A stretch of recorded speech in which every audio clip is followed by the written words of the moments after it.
अगर मैं आपसे कहूं कि आपका मन आपका सबसे बड़ा दोस्त भी है और सबसे बड़ा दुश्मन भी, तो क्या आप उसे कंट्रोल करना सीखना चाहेंगे? भगवान बुद्ध ने कहा था, मन ही सब कुछ है। आप जैसा सोचते हैं वैसा बन जाते हैं। सुबह का समय था।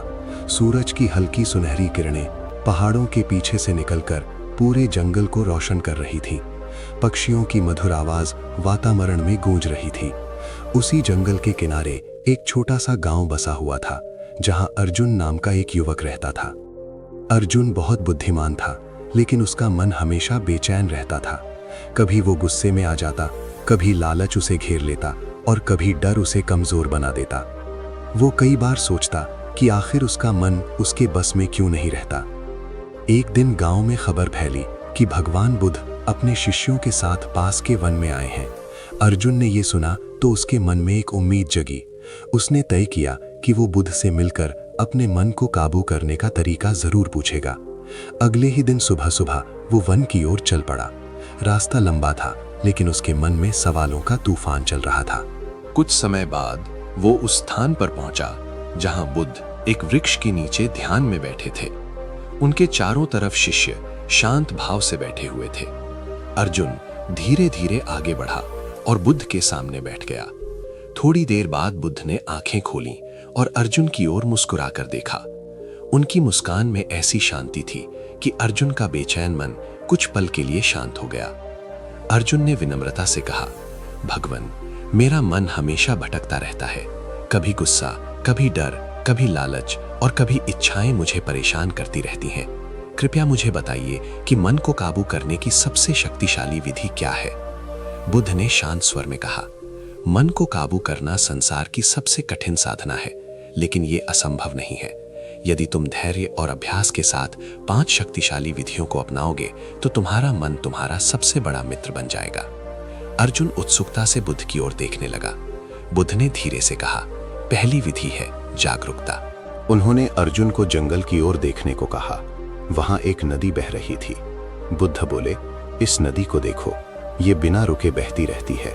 इसमें कई पत्ते, लकड़ियां और पत्थर आते हैं, लेकिन नदी हर चीज को देखकर आगे बढ़ जाती है।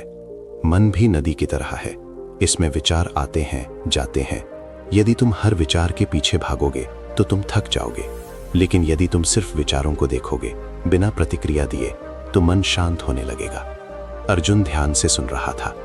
बुद्ध ने उसे कुछ देर आंखें बंद करने को कहा और अपने विचारों को देखने को कहा। अर्जुन ने ऐसा किया। पहले तो उसके मन में कई उलझे हुए विचार आए, लेकिन धीरे धीरे वो उन्हें देखने लगा, बिना उनमें उलझे। जब उसने आंखें खोलीं तो उसे थोड़ा हल्का महसूस हुआ। बुद्ध ने कहा, ये जागरूकता मन को नियंत्रित करने का पहला और सबसे महत्वपूर्ण कदम है। फिर बुद्ध ने कहा, दूसरी विधि है सांस पर ध्यान। उन्होंने अर्जुन से कहा कि वो अपनी सांसों पर ध्यान केंद्रित करे। अर्जुन ने गहरी सांस ली और छोड़ी। बुद्ध बोले, जब भी मन भटके अपनी सांसों पर ध्यान लगाओ। सांस वर्तमान क्षण से जोड़ती है। जब तुम सांस को महसूस करते हो तब तुम भूत और भविष्य की चिंता से मुक्त हो जाते हो। अर्जुन ने कुछ देर तक सांसों पर ध्यान लगाया। उसने महसूस किया कि उसका मन धीरे धीरे शांत होने लगा है। बुद्ध ने कहा, मन को नियंत्रित करने का रहस्य वर्तमान क्षण में जीने में छिपा है। फिर बुद्ध ने तीसरी विधि बताई। उन्होंने कहा, तीसरी विधि है इच्छाओं का निरीक्षण। उन्होंने अर्जुन से पूछा, तुम्हें सबसे ज्यादा क्या चाहिए? अर्जुन ने कहा, धन, सम्मान और सफलता। बुद्ध मुस्कुराए और बोले, इच्छाएं कभी खत्म नहीं होती। जब एक पूरी होती है तो दूसरी जन्म लेती है। इच्छाएं आग की तरह है, जितना तुम उन्हें बढ़ाओगे उतनी ही तेज जलेंगी, लेकिन यदि तुम उन्हें समझोगे और स्वीकार करोगे तो वे कमजोर पड़ जाएंगी। बुद्ध अर्जुन को पास के पेड़ के नीचे ले गए। वहां एक बंदर बार बार पेड़ से फल तोड़ने की कोशिश कर रहा था, लेकिन हर बार फल गिर जाता था। बुद्ध बोले, ये बंदर इच्छाओं का प्रतीक है। ये बार बार कोशिश करता है, लेकिन कभी संतुष्ट नहीं होता। यदि तुम भी ऐसे ही इच्छाओं के पीछे भागोगे तो कभी शांति नहीं मिलेगी। अर्जुन ने गहरी सांस ली और समझने की कोशिश की। फिर बुद्ध ने चौथी विधि बताई। उन्होंने कहा, चौथी विधि है करुणा और प्रेम। बुद्ध ने कहा, जब मन में नफरत या गुस्सा आता है तो मन अशांत हो जाता है, लेकिन यदि तुम हर जीव के प्रति करुणा रखोगे तो मन शांत रहेगा। उसी समय एक घायल हिरण वहां आ गया। बुद्ध उसके पास गए, उसे सहलाया और उसके घाव पर औषधि लगाई। हिरण धीरे धीरे शांत हो गया। बुद्ध बोले, देखो, जब तुम दूसरों के दर्द को समझते हो तो तुम्हारा मन भी शांत हो जाता है। अर्जुन की आंखों में आंसू आ गए। उसने महसूस किया कि वो अक्सर अपने स्वार्थ में दूसरों की भावनाओं को भूल जाता था। फिर बुद्ध ने 5वीं और अंतिम विधि बताई। उन्होंने कहा, 5वीं विधि है धैर्य और अभ्यास। बुद्ध अर्जुन को एक पत्थर के पास ले गए। उस पत्थर पर पानी की बूंदें गिर रही थीं और धीरे धीरे उसमें निशान बन गया था। बुद्ध बोले, देखो, पानी की बूंदें कितनी छोटी होती हैं, लेकिन निरंतर गिरने से पत्थर को भी बदल देती हैं। उसी तरह मन को नियंत्रित करने के लिए लगातार अभ्यास और धैर्य जरूरी है। अर्जुन ने बुद्ध के चरणों में झुककर कहा, भगवान, अब मुझे समझ आ गया कि मन को काबू करने के लिए कोई जादू नहीं, बल्कि निरंतर अभ्यास और जागरूकता जरूरी है। बुद्ध मुस्कुराए और बोले, मन को जीतना सबसे बड़ी विजय है। जिसने अपने मन को जीत लिया, उसने पूरे संसार को जीत लिया। अर्जुन कई दिनों तक बुद्ध के साथ रहा और इन 5 विधियों का अभ्यास करता रहा। धीरे धीरे उसका मन शांत होने लगा। अब वो गुस्से पर नियंत्रण रख सकता था, लालच से दूर रह सकता था और डर का सामना कर सकता था। कुछ समय बाद अर्जुन अपने गांव लौट आया। गांव वालों ने देखा कि वो पहले से बिल्कुल अलग हो गया है। उसके चेहरे पर शांति और आत्मविश्वास झलक रहा था। लोग उससे पूछने लगे कि उसने ये परिवर्तन कैसे किया। अर्जुन मुस्कुराकर कहता, मन को नियंत्रित करने का रहस्य बाहर नहीं, हमारे भीतर ही छिपा है। बस हमें जागरूक होकर, सांसों पर ध्यान देकर, इच्छाओं को समझकर, करुणा अपनाकर और धैर्य के साथ अभ्यास करके अपने मन को अपना मित्र बनाना होगा। समय बीतता गया और अर्जुन गांव में लोगों को ध्यान और मन नियंत्रण की शिक्षा देने लगा। उसके जीवन की कहानी दूर दूर तक फैल गई। लोग उससे प्रेरणा लेने लगे। एक दिन अर्जुन उसी वृक्ष के नीचे बैठा था जहां वो बचपन में खेला करता था। उसने आंखें बंद की और अपने भीतर गहरी शांति महसूस की। उसे लगा जैसे उसका मन अब पूरी तरह उसके नियंत्रण में है। उसने धीरे से आंखें खोली और आसमान की ओर देखा। उसे बुद्ध की मुस्कान याद आई। उसने मन ही मन प्रणाम किया और मुस्कुराते हुए कहा, अब मेरा मन मेरा सेवक है, स्वामी नहीं। उस दिन से अर्जुन का जीवन पूरी तरह बदल गया। वो न केवल खुद शांत और खुश रहने लगा, बल्कि दूसरों के जीवन में भी शांति फैलाने लगा। और यही बुद्ध की शिक्षा थी, मन को नियंत्रित करके ही सच्चा सुख और शांति प्राप्त की जा सकती है। अर्जुन का जीवन अब पहले जैसा नहीं रहा था। गांव लौटने के बाद उसने बुद्ध की शिक्षाओं को अपने जीवन में उतार लिया था, लेकिन असली परीक्षा अभी बाकी थी। मन को समझ लेना आसान था, पर उसे हर परिस्थिति में शांत रखना सबसे कठिन साधना थी। एक शाम गांव में भारी हलचल मच गई। गांव के 2 परिवारों के बीच जमीन को लेकर झगड़ा हो गया था। दोनों परिवार कई सालों से दुश्मनी निभा रहे थे। बात इतनी बढ़ गई कि दोनों पक्ष हथियार लेकर आमने सामने खड़े हो गए। गांव के लोग डर गए कि कहीं खून खराबा ना हो जाए। अर्जुन को जब ये खबर मिली तो वो तुरंत वहां पहुंचा। उसने देखा कि दोनों पक्ष गुस्से से कांप रहे थे। एक तरफ राघव खड़ा था, जिसकी आंखों में क्रोध की आग जल रही थी। दूसरी तरफ भीम था, जो जोर जोर से चिल्ला रहा था कि वो अपनी जमीन किसी को नहीं देगा। अर्जुन ने दोनों के बीच आकर शांत स्वर में कहा, तुम दोनों क्यों लड़ रहे हो? राघव ने गुस्से में कहा, यह जमीन मेरे पिता की थी, भीम इसे जबरदस्ती छीनना चाहता है। भीम बोला, यह जमीन मेरे दादा ने खरीदी थी, राघव झूठ बोल रहा है। दोनों की आवाजें तेज होती जा रही थीं। अर्जुन ने महसूस किया कि यदि अभी कुछ नहीं किया गया तो स्थिति बहुत खराब हो सकती है। उसे बुद्ध की पहली विधि याद आई, जागरूकता। उसने दोनों से कहा, तुम दोनों कुछ देर शांत होकर अपनी सांसों पर ध्यान दो। दोनों पहले तो नाराज हुए, लेकिन अर्जुन की शांत आवाज में ऐसी शक्ति थी कि वे कुछ पल के लिए चुप हो गए। अर्जुन ने उन्हें गहरी सांस लेने को कहा। धीरे धीरे दोनों की सांसें सामान्य होने लगी। उनका गुस्सा थोड़ा कम होने लगा। अर्जुन बोला, जब मन गुस्से में होता है तब हम सही और गलत का निर्णय नहीं कर पाते। पहले अपने मन को शांत करो, फिर सोचो कि क्या सच में ये जमीन तुम्हारी शांति से ज्यादा जरूरी है। दोनों कुछ देर तक चुप रहे। अर्जुन ने उन्हें पास के खेत में ले जाकर एक सूखा पेड़ दिखाया। उसने कहा, यह पेड़ कभी हरा भरा था, लेकिन जब इसने पानी और धूप को बराबर नहीं पाया तो ये सूख गया। उसी तरह जब मन में संतुलन नहीं होता तो रिश्ते सूख जाते हैं। भीम और राघव धीरे धीरे अर्जुन की बात समझने लगे। अर्जुन ने फिर बुद्ध की दूसरी विधि का उपयोग किया। उसने दोनों से कहा कि वे अपनी सांसों को महसूस करें और अपने भीतर झांकें। कुछ समय बाद दोनों के चेहरे पर गुस्से की जगह सोचने की गंभीरता आ गई। राघव ने धीरे से कहा, शायद मैं गुस्से में कुछ ज्यादा ही सोचने लगा था। भीम ने भी सिर झुका लिया और कहा, मुझे भी जमीन से ज्यादा अपने परिवार की शांति चाहिए। गांव के लोग ये देखकर हैरान थे कि जो लोग कुछ समय पहले एक दूसरे के खून के प्यासे थे, अब शांत होकर बात कर रहे थे। अर्जुन ने उन्हें तीसरी विधि समझाई।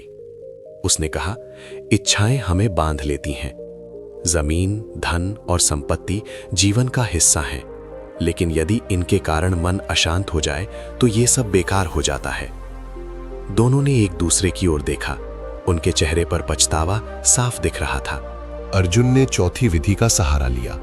उसने दोनों परिवारों के बच्चों को बुलाया और कहा कि वे अपने माता पिता के पास खड़े हों।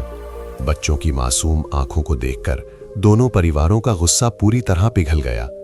उन्हें एहसास हुआ कि उनकी लड़ाई से उनके बच्चों का भविष्य प्रभावित हो सकता है। भीम आगे बढ़ा और बोला, राघव, अगर ये जमीन तुम्हारे लिए इतनी जरूरी है तो हम इसे बांट सकते हैं। राघव की आंखों में आंसू आ गए। उसने भीम को गले लगा लिया। पूरे गांव में खुशी की लहर दौड़ गई। उस दिन अर्जुन को एहसास हुआ कि बुद्ध की शिक्षाएं सिर्फ ध्यान करने तक सीमित नहीं थीं, बल्कि उन्हें जीवन के हर संघर्ष में लागू किया जा सकता था। कुछ दिनों बाद गांव में सूखा पड़ गया। खेतों में फसल सूखने लगी। लोग चिंतित हो गए। कई किसान निराश होकर बैठ गए। अर्जुन ने देखा कि लोग डर और चिंता में डूबते जा रहे हैं। वो गांव के चौपाल में गया और सभी को इकट्ठा किया। उसने कहा, डर मन का सबसे बड़ा दुश्मन है। जब हम डरते हैं तब हम सही निर्णय नहीं ले पाते। उसने लोगों को ध्यान करना सिखाया और कहा कि वे अपने मन को शांत रखें। उसने उन्हें मिलकर तालाब बनाने का सुझाव दिया ताकि बारिश का पानी इकट्ठा किया जा सके। शुरू में लोगों को यह काम कठिन लगा, लेकिन अर्जुन के धैर्य और प्रेरणा ने उन्हें एकजुट कर दिया। धीरे धीरे पूरा गांव मिलकर तालाब बनाने लगा। कई हफ्तों की मेहनत के बाद तालाब तैयार हो गया। कुछ समय बाद बारिश हुई और तालाब पानी से भर गया। गांव में फिर से हरियाली लौट आई। गांव के बुजुर्ग अर्जुन के पास आए और बोले, तुमने हमें सिर्फ पानी नहीं दिया, बल्कि हमारे मन से डर और निराशा भी दूर कर दी। अर्जुन मुस्कुराया। उसे बुद्ध की 5वीं विधि याद आई, धैर्य और अभ्यास। उसे समझ आ गया था कि हर समस्या का समाधान धैर्य और निरंतर प्रयास से ही मिलता है। धीरे धीरे अर्जुन की ख्याति दूर दूर तक फैलने लगी। आसपास के गांव से लोग उसके पास आने लगे। वो सभी को यही सिखाता कि मन को नियंत्रित करना ही जीवन की सबसे बड़ी कला है। एक दिन एक सैनिक अर्जुन के पास आया। वो युद्ध से लौटा था और उसके मन में डर और अपराध बोध भरा हुआ था। उसने कहा, मैंने युद्ध में कई लोगों को मरते देखा है। रात को मुझे नींद नहीं आती। मेरा मन हमेशा डर में रहता है। अर्जुन ने उसे अपने पास बैठाया और कहा, तुम्हारा मन घायल है। जैसे शरीर के घाव को समय और देखभाल की जरूरत होती है, वैसे ही मन को भी करुणा और धैर्य की जरूरत होती है। अर्जुन ने उसे ध्यान करना सिखाया और कहा कि वो अपने मन के दर्द को दबाने की बजाय उसे समझने की कोशिश करे। सैनिक कई दिनों तक अर्जुन के साथ रहा। धीरे धीरे उसका डर कम होने लगा। उसके चेहरे पर भी शांति लौट आई। सैनिक ने विदा लेते समय कहा, तुमने मुझे जीवन का सबसे बड़ा युद्ध जीतना सिखाया है, अपने मन का युद्ध। अर्जुन ने मुस्कुराकर कहा, जो अपने मन को जीत लेता है वही सच्चा विजेता होता है। समय के साथ अर्जुन का जीवन एक उदाहरण बन गया।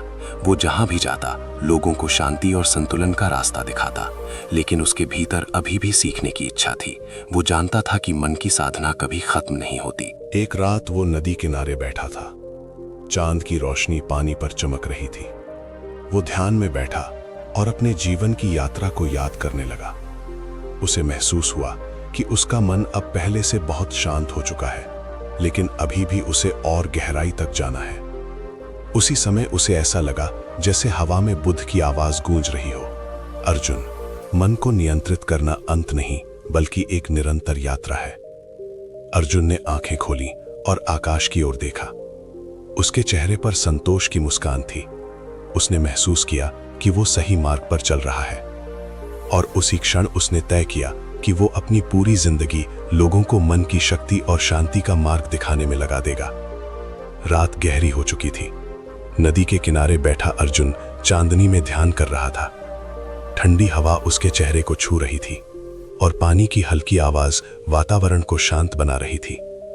उसके भीतर एक अजीब सी स्थिरता थी, लेकिन उसी स्थिरता के भीतर एक नया प्रश्न जन्म ले रहा था।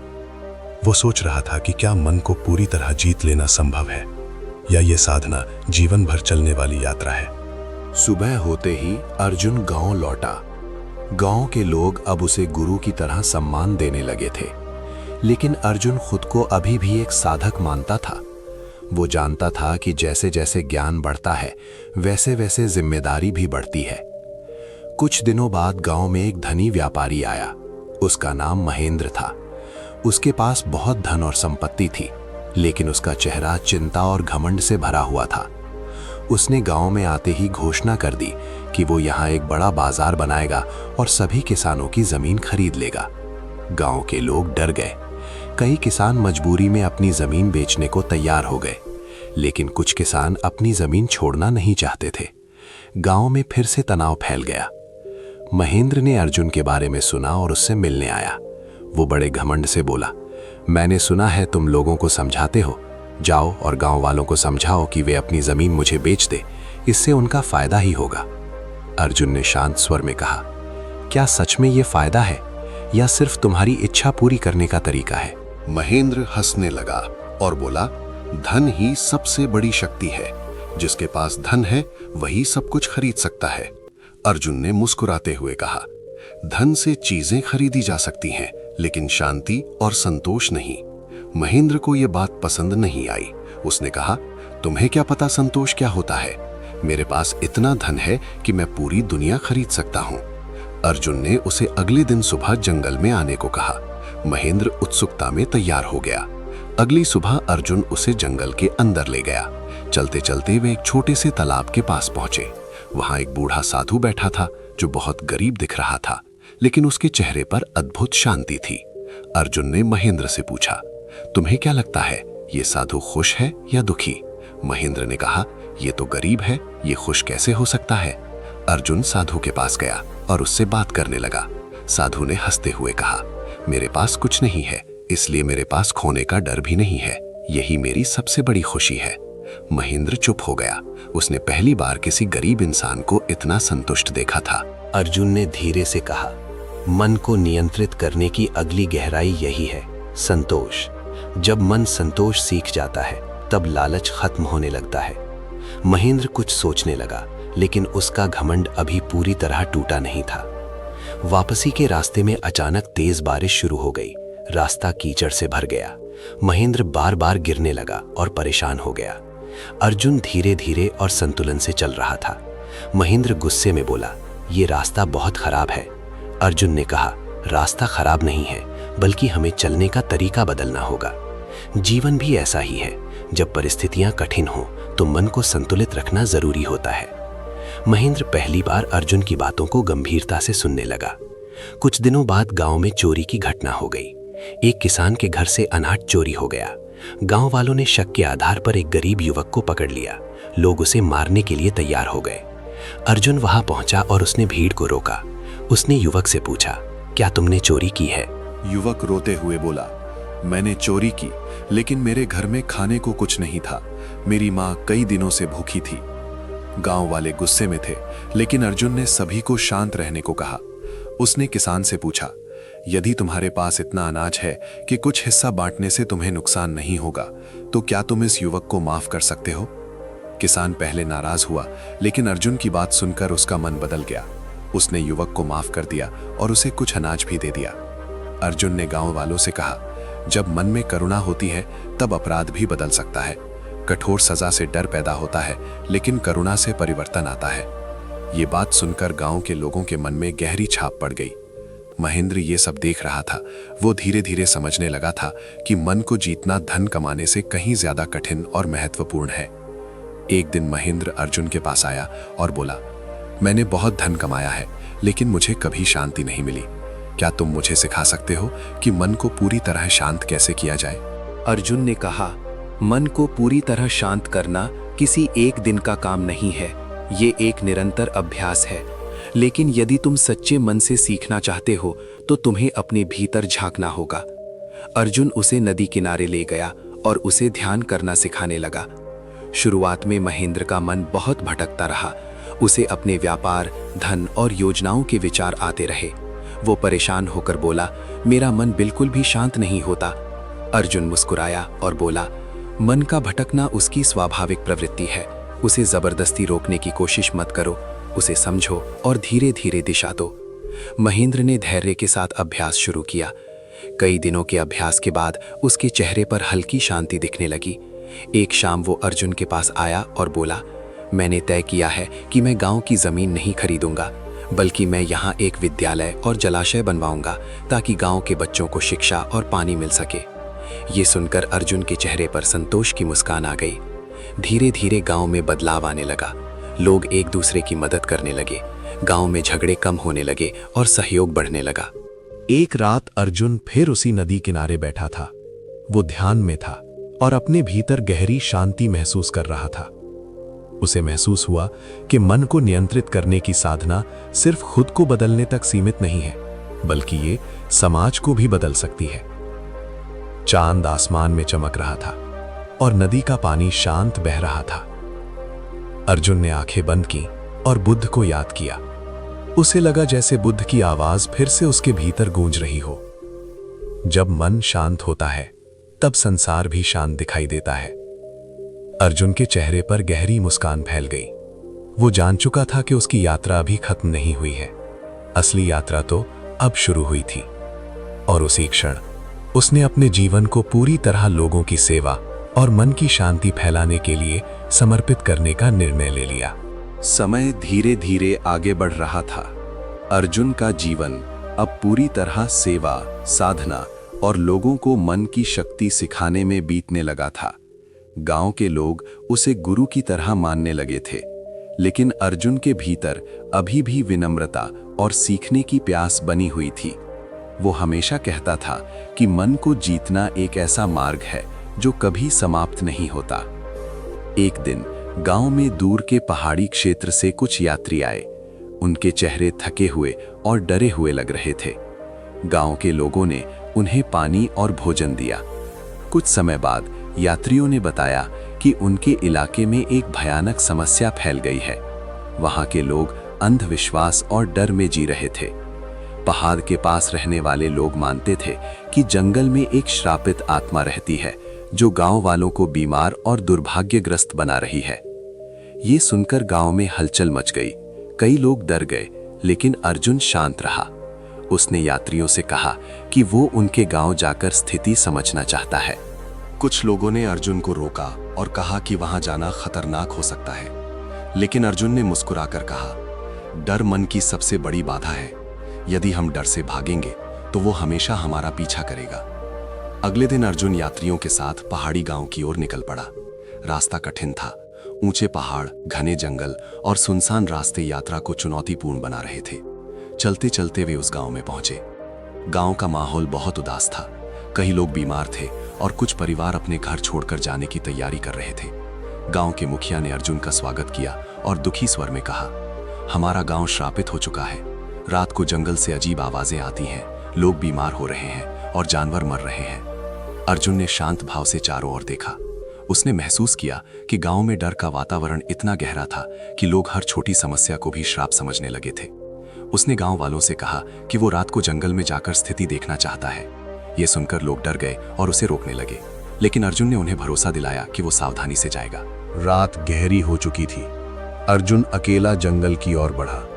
चारों तरफ अंधेरा था और ठंडी हवा चल रही थी। अचानक उसे दूर से अजीब आवाजें सुनाई देने लगी। कुछ समय बाद उसने देखा कि जंगल के अंदर कुछ जंगली जानवर घायल अवस्था में पड़े थे और कुछ पेड़ सूख चुके थे। अर्जुन धीरे धीरे आगे बढ़ा और उसने ध्यान से देखा कि जंगल के पास एक जहरीली झाड़ी तेजी से फैल रही थी। उस झाड़ी के कारण जानवर बीमार हो रहे थे और उसकी गंध गांव तक पहुंच रही थी। यही वजह थी कि लोग बीमार पड़ रहे थे और डर के कारण इसे श्राप मान रहे थे। अर्जुन ने समझ लिया कि समस्या डर और अज्ञान दोनों से पैदा हुई है। अगले दिन उसने गांव वालों को जंगल में बुलाया और उन्हें सारी बात समझाई। उसने कहा, समस्या आत्मा या श्राप नहीं है, बल्कि ये जहरीली झाड़ी है। डर ने तुम्हारे मन को कमजोर बना दिया, इसलिए तुमने सच को देखना बंद कर दिया। गांव वाले हैरान रह गए। अर्जुन ने उन्हें मिलकर उस झाड़ी को हटाने का सुझाव दिया। शुरुआत में लोग डर रहे थे, लेकिन अर्जुन ने उन्हें ध्यान करना सिखाया और अपने मन को शांत रखने को कहा। धीरे धीरे गांव के लोग हिम्मत जुटाकर काम करने लगे। कई दिनों की मेहनत के बाद जहरीली झाड़ी को हटा दिया गया और जंगल साफ कर दिया गया। कुछ समय बाद गांव में बीमारियां कम होने लगीं। लोगों के चेहरे पर फिर से उम्मीद लौट आई। गांव के मुखिया ने अर्जुन से कहा, तुमने हमें सिर्फ बीमारी से नहीं बचाया, बल्कि हमारे मन से डर भी डाल दिया। अर्जुन ने शांत स्वर में कहा, जब मन डर से भर जाता है तब वो सच को देखना बंद कर देता है, इसलिए मन को मजबूत बनाना सबसे जरूरी है। कुछ समय बाद अर्जुन वापस अपने गांव लौट आया, लेकिन अब उसकी प्रसिद्धि और बढ़ चुकी थी। दूर दूर के लोग उससे मिलने आने लगे। एक दिन एक युवा साधक अर्जुन के पास आया। उसका नाम नीरज था। उसने कहा, मैं कई सालों से ध्यान कर रहा हूँ, लेकिन मेरा मन अभी भी भटकता है। कभी कभी मुझे लगता है कि मैं इस साधना के योग्य नहीं हूँ। अर्जुन ने मुस्कुराकर कहा, मन का भटकना कमजोरी नहीं, बल्कि उसकी स्वाभाविक प्रकृति है। असली साधना ये है कि हम भटकते मन को बार बार सही दिशा में लाएं। अर्जुन नीरज को पहाड़ के पास ले गया। वहां एक ऊंचा पर्वत था जिसकी चोटी बादलों में छिपी हुई थी। अर्जुन ने कहा, इस पर्वत की चोटी तक पहुंचना कठिन है, लेकिन यदि कोई हर दिन एक एक कदम आगे बढ़ता रहे तो वो एक दिन जरूर चोटी तक पहुंच जाएगा। नीरज ने पूछा, लेकिन अगर रास्ते में हम गिर जाएं तो? अर्जुन ने कहा, गिरना असफलता नहीं है, गिरकर उठना ही साधना का हिस्सा है। नीरज कई दिनों तक अर्जुन के साथ रहा और अभ्यास करता रहा। धीरे धीरे उसका आत्मविश्वास बढ़ने लगा। इसी दौरान गांव में एक और समस्या आई। पास के जंगल में एक उग्र हाथी आ गया था जो खेतों को नुकसान पहुंचा रहा था। गांव के लोग उसे मारने की योजना बना रहे थे।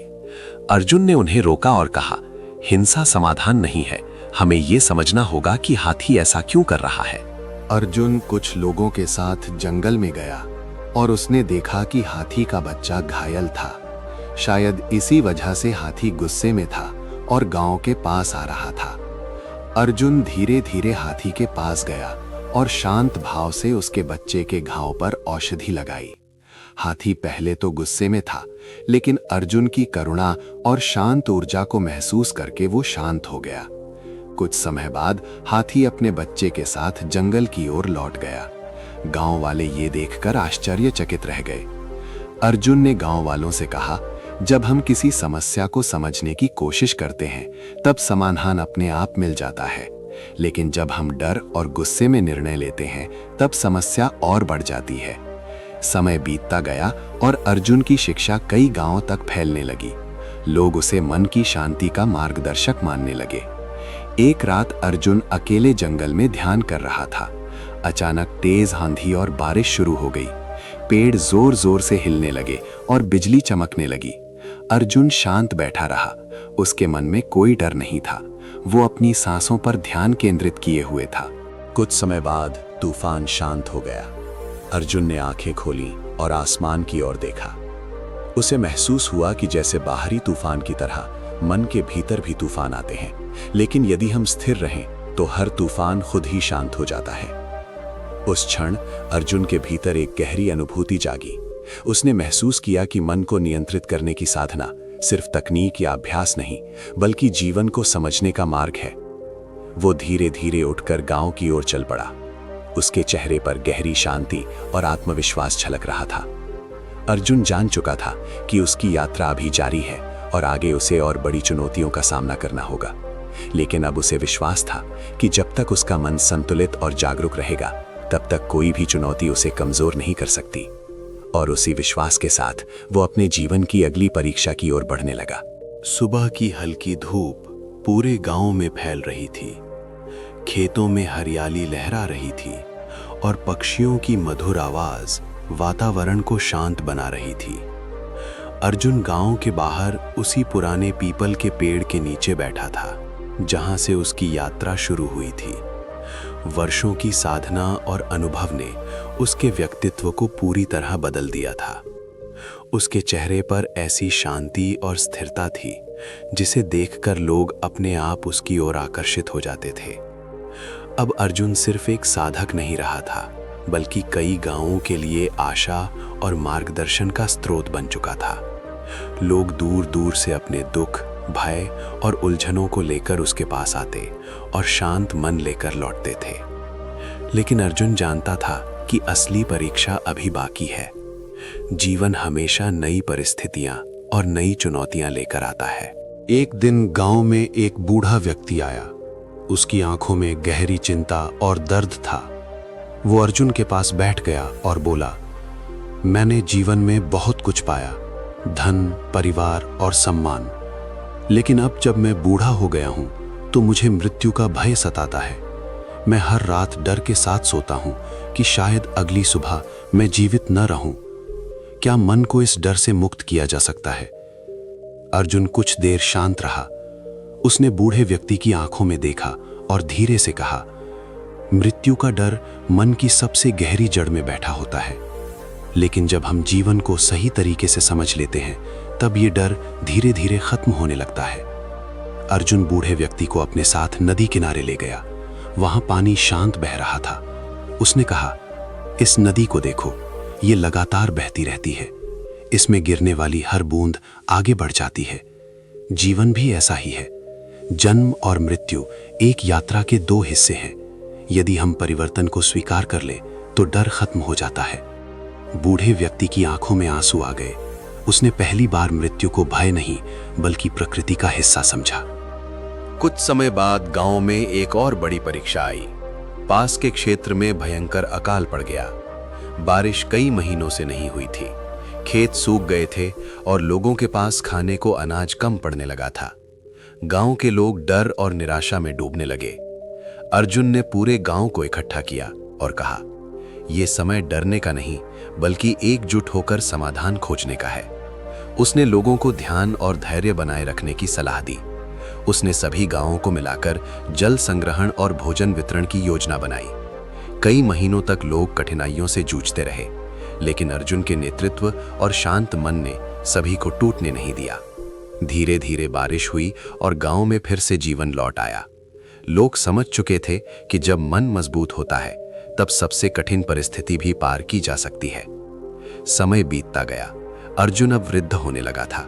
उसके बाल सफेद हो चुके थे, लेकिन उसकी आंखों की चमक और चेहरे की शांति पहले से भी अधिक गहरी हो गई थी। एक दिन उसके शिष्य और गांव के लोग उसके पास आए और बोले, आपने हमें जीवन जीने का सही तरीका सिखाया है, लेकिन हमें डर है कि जब आप हमारे बीच नहीं रहेंगे तब हम क्या करेंगे। अर्जुन मुस्कुराया और बोला, मैंने तुम्हें जो सिखाया है वही तुम्हारा मार्गदर्शक होगा। मन को नियंत्रित करने की 5 शक्तिशाली विधियां हमेशा तुम्हारे साथ रहेंगे। जागरूकता तुम्हें सही रास्ता दिखाएगी। सांस पर ध्यान तुम्हें वर्तमान में रखेगा। इच्छाओं को समझना तुम्हें संतोष देगा। करुणा तुम्हें दूसरों से जोड़ेगी और धैर्य तुम्हें हर कठिनाई से पार ले जाएगा। शिष्य भावुक हो गए। उन्होंने अर्जुन से कहा कि वो उन्हें अंतिम उपदेश दें। अर्जुन धीरे धीरे उठकर नदी किनारे गया। सभी लोग उसके पीछे पीछे चलने लगे। वहां पहुंचकर वो उसी स्थान पर बैठ गया जहां उसने वर्षों पहले बुद्ध की शिक्षाओं को समझा था। उसने शांत स्वर में कहा, मन को जीतना संसार की सबसे बड़ी विजय है। जब मन शांत होता है तब जीवन में कोई दुख स्थायी नहीं रहता। सुख और दुख दोनों आते जाते रहते हैं, लेकिन जो व्यक्ति अपने मन को संतुलित रखता है वही सच्चा ज्ञानी होता है। सूरज धीरे धीरे ढलने लगा था। आकाश लाल और सुनहरे रंगों से भर गया था। अर्जुन ने आंखें बंद की और गहरी सांस ली। उसके चेहरे पर गहरी शांति और संतोष दिखाई दे रहा था। कुछ समय बाद उसने आंखें खोली और अपने शिष्यों की ओर देखा। उसने धीमे स्वर में कहा, याद रखना, मन तुम्हारा सेवक है, स्वामी नहीं। यदि तुम इसे समझ और साध लो तो जीवन में कोई भी भय, लालच या दुख तुम्हें बांध नहीं सकता। शिष्य उसकी बात सुनकर रोने लगे, लेकिन अर्जुन शांत था। उसने आकाश की ओर देखा और मुस्कुराया। उसे महसूस हुआ कि उसकी यात्रा पूरी हो चुकी है। धीरे धीरे उसने ध्यान की अवस्था में प्रवेश किया। उसका चेहरा पूरी तरह शांत हो गया। हवा धीरे धीरे बह रही थी और नदी का पानी मधुर स्वर में बह रहा था। वातावरण में ऐसी शांति फैल गई जैसे प्रकृति स्वयं उसकी साधना को प्रणाम कर रही हो। कुछ समय बाद शिष्यों ने महसूस किया कि अर्जुन गहरी ध्यान अवस्था में ही इस संसार से विदा हो चुका था, लेकिन उसके चेहरे पर ऐसी मुस्कान थी जो बता रही थी कि उसने जीवन की सबसे बड़ी विजय प्राप्त कर ली थी। गांव के लोगों ने अर्जुन की शिक्षाओं को अपने जीवन में उतार लिया। उन्होंने ध्यान, करुणा और संतोष के मार्ग पर चलना शुरू किया। धीरे धीरे अर्जुन की कहानी दूर दूर तक फैल गई। लोग उसकी शिक्षाओं को याद करके अपने जीवन में शांति लाने लगे। समय बीतता रहा, लेकिन अर्जुन की सीख हमेशा जीवित रही। हर पीढ़ी उसे याद करती और अपने बच्चों को सिखाती कि मन को नियंत्रित करना ही सच्ची सफलता है। और इस तरह अर्जुन की जीवन यात्रा समाप्त नहीं हुई, बल्कि वो हर उस व्यक्ति के मन में जीवित रही जिसने शांति और संतुलन का मार्ग चुना। मन को जीतना दुनिया को जीतने से बड़ा है। आज से इन 5 विधियों में से कम एक शुरू करें। 21 दिन में बदलाव दिखेगा।